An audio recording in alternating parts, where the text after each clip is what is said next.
Orgasm. देखो ये एक ऐसी चीज है जिसके पीछे दुनिया पगलाई हुई है। वो हल्की सी टीज, वो मीठा मीठा मजा, वो एहसास जिसे एक बार मिल जाए उसके बाद तो चाहे वो पुरुष हो या स्त्री, बस यही सोचता है कि एक बार और, एक बार और एक बार और। लेकिन बहुत से पुरुष यही सोचते हैं कि ऑर्गेज्म प्राप्त करने के लिए वजाइनल पेनिट्रेशन यानी कि इंटरकोर्स ही जरूरी है। बिना वहां हाजिरी लगाए, बिना वहां दस्तक दिए, चाहे पुरुष हो या स्त्री, ऑर्गेज्म हासिल कर ही नहीं सकते, मुश्किल होता है। जबकि ऐसा नहीं है। आप बिना वजाइनल पेनिट्रेशन के भी किसी महिला को वो आनंद, वो मजा दिला सकते हो। महिला के जो स्तन होते हैं उन्हें वासना का केंद्र माना जाता है, जहां पर बंडल ऑफ नर्व्स का जाल बिछा होता है। यह उसके शरीर के मुख्य अंग और उसके सबसे उत्तेजक अंगों में से एक माने जाते हैं। जब कोई पुरुष अपने हाथों से उसके निप्पल पर स्पर्श करता है, उसको छूता है, तो उसकी ये छुअन उसके पूरे शरीर में आग लगाने का काम करती है।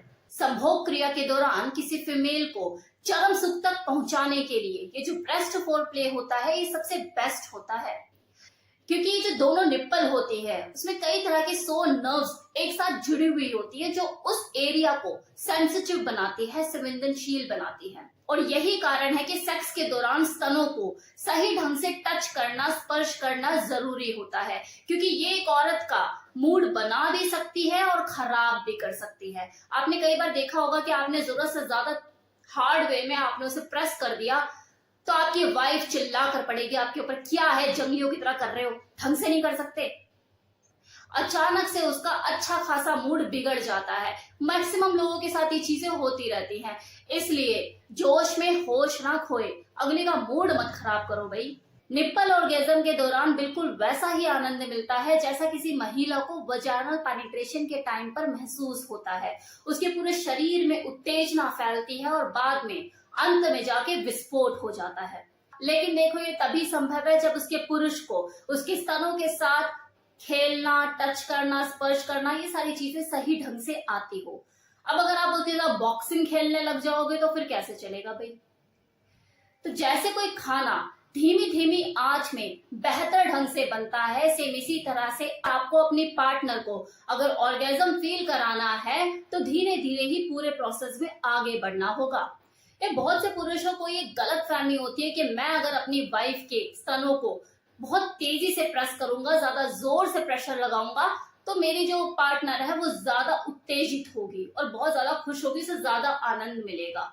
तो वो बस गलतफहमी में रहते हैं और इस गलतफहमी में पड़कर बार बार गलती करते रहते हैं और अपने पार्टनर का मूड खराब करते रहते हैं। देखो अगर आपको कभी ऐसा मूड भी है ना कि आपको वाइल्ड सेक्स करना है, तो वाइल्ड सेक्स की शुरुआत भी आपको सेंसुअल फोर प्ले से ही करनी होगी। ऐसा नहीं कि चीते की तरह आप एकदम से झपट्टा मार दोगे। आपको फोर प्ले की शुरुआत सांप की तरह लिपटन चिपटन से ही करनी होगी।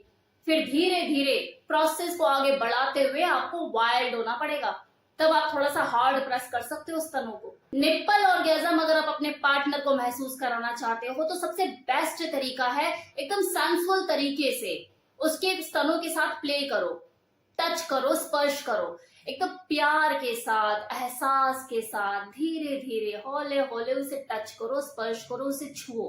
उन दोनों को देखो आप अपना बच्चा ही समझो, और बच्चों के साथ हमेशा वाइल्ड नहीं हुआ जाता, प्यार प्यार से ही खेला जाता है, मस्ती की जाती है। अब जैसे आपके छूने से उसके निप्पल हार्ड हो जाएं, फिर उसे आप मुंह में लो, सक करो, टंग प्ले करो, A to Z लिख डालो या फिर अपना नाम लिख डालो यार, आजू बाजू हर जगह निप्पल के एरिया पे घुमाओ, टंग से प्ले करो, सकिंग करो, किस करो।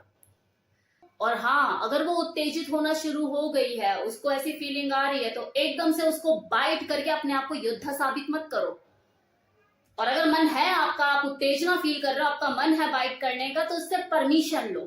बिना परमिशन के आप उसे बाइट मत करो। सबसे जरूरी बात, अपने दोनों बच्चों में आप कोई भेदभाव तो नहीं करते ना कि एक को ज्यादा दिया, एक को कम दिया, दोनों को बराबर ही प्यार करते हो ना। तो इसी तरह से स्तनों को भी पूरा प्यार दो, दोनों स्तनों को। ऐसा नहीं कि इसके साथ ज्यादा इसको स्पर्श कर रहे हो, चूम रहे हो, चूमा चाटी कर रहे हो। ये जो दोनों बच्चे हैं आपके, जो आपके हाथों में खेल रहे हैं, दोनों को एक जैसा ही स्पर्श, एक जैसा ही टच, एक जैसे ही सकिंग करो, या आपके या दोनों दोनों को उतना ही सेम स्पर्श, प्यार, टच, एहसास दोनों को बराबर करो। क्योंकि देखो कुछ पुरुषों की आदत होती है कि वो एक ही स्तन के ऊपर अपना पूरा प्यार लुटा देते हैं, न्यौछावर कर देते हैं, जैसे दूसरे में तो कांटे लगे, उसे भूल ही जाते हैं। फिर ऐसे कहीं ना कहीं जो औरत होती है ना, वो असंतुष्ट सी रह जाती है, क्योंकि उसके दो बच्चे हैं ना भाई, आप एक को कर रहे हो, दूसरे को नहीं कर रहे।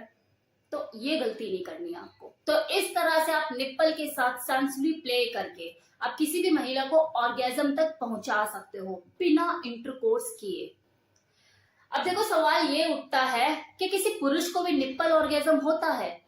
तो देखो अगर बात करें पुरुष की, तो यस, उनको भी निप्पल ऑर्गेजम होता है, लेकिन क्योंकि स्थिति थोड़ी अलग होती है। जो फीमेल ब्रेस्ट का जो चार्म होता है, जो उनका जो बनावट होती है, उनके जो निप्पल होते हैं, वो जो चीजें उनके साथ होती है, जो कुदरती उसे मिली है कि यार देखते ही एकदम से ऐसा लगता है यार पकड़ लो, भींच लो, दबा लो, स्क्वीज कर लो, मुंह में ले लो, ऐसे कर लो, वैसे कर लो, वो चीज किसी मेल के साथ नहीं हो सकती।